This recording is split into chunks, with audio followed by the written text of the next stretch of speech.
আল্লাযীনা ইউমিনুনা বিল গায়ব, যারা আল্লাহকে না দেখে বিশ্বাস করে, আমার দিক যারা আল্লাহকে না দেখে বিশ্বাস করে, জাহান্নাম না দেখে বিশ্বাস করে, জান্নাতকে না দেখে বিশ্বাস করে, ফেরেশতা না দেখে বিশ্বাস করে, পুলসিরাত না দেখে বিশ্বাস করে, হুরগেলেমান না দেখে বিশ্বাস করে, কবর আযাব না দেখে বিশ্বাস করে, কিয়ামত হবে না দেখে বিশ্বাস করে, হাসর নাসর হবে না দেখে বিশ্বাস করে, মিজানের পাল্লা আছে না দেখে বিশ্বাস করে, এই গায়েবকে না দেখে যারা বিশ্বাস করে তারা হলো মুত্তাকিন।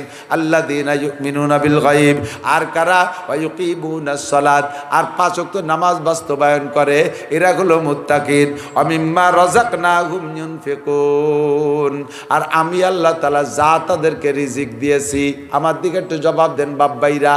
আপনার যে জায়গা জমি আছে এটা আপনি কামাই করছেন না আল্লাহ দিয়েছে? কারণ কয় আমি কামাই করছি, আল্লাহ কয় তুই যদি কামাই করিস তাহলে ঠেকা আমি নিয়ে গেলাম। কারণের গোটা সম্পদ মাটির নিচে নিয়ে গেছে, কারণ ঠেকাইতে পারে নাই।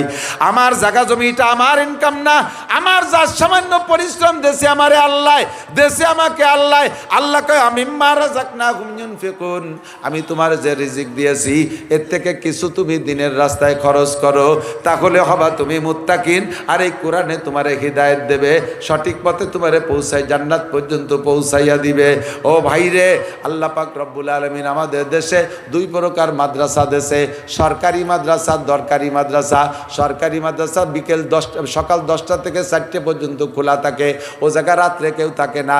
ওই এলাকার রাতের বেলা যদি কেউ মূর্তি পড়ে, আর ওই সরকারি মাদ্রাসার হুজুরকে যদি ফোন দিয়ে কয় কয়টা ছেলে মিলে এসে আমার পাশে একটু কোরআন শরীফ পড়ান, তাহলে জীবনও সম্ভব না। কয় তোমারও অসমা মূর্তি কইছে কিনা? হ্যাঁ, জানো না আমরা রাত্রি তাই নিয়ে জায়গা, তুমি মূর্তি সময় বেরো না, কাল 10টার পরে মরিও। আমাকে ছেলে মেয়ে আসলি সেই সময়, তাহলে কি আজরাইল চলে যাবে নাকি? আপনি এই মাদ্রাসার পাশে 10টায় মরেন আর 12টায় মরেন আর 1টায় মরেন আর 2টায় মরতে যান, আল্লাহর রহমতে বাড়ির থেকে যদি মোহতাম সাহেবের কাছে ফোন আসে, হুজুর 4টে ছেলে পাঠায় দেন আমার আব্বার পাশে একটু কোরআন শরীফ পড়বে, রাত 2টার সময় এখানে ছাত্র পাওয়া যায়। কথা বলেন যায় কি যায় না? সারা রাত সারাদিন 24 ঘন্টা পাওয়া যায়। এটারে সরকার টাকা দেয় না, ওইটারে সরকার টাকা দেয়, ওইটা সরকারি, ওটা আমার কাজে আসে না।